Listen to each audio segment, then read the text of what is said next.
Hi guys! Welcome back to our channel. So for today's video ay tayo na naman magluluto ng adobong takway.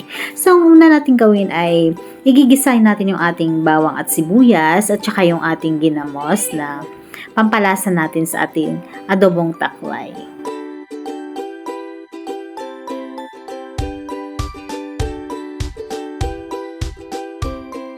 At ngayon ay ilalagay na natin yung ating malinis na takway at saka lalagyan na din natin siya ng ating pampakulay na atsuete.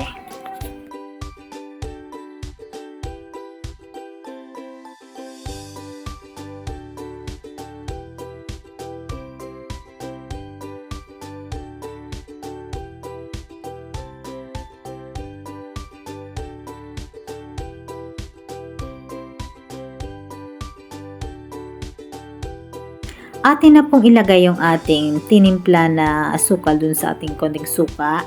At saka lalagyan na din po natin ito ng ating mga pampalasa. At saka takpan natin ito hanggang sa ito ay lumambot. So ayan, malambot na po yung ating takway na adobo. So nagdagdag lang po tayo dito na seasoning para lalong sumarap yung ating niluluto.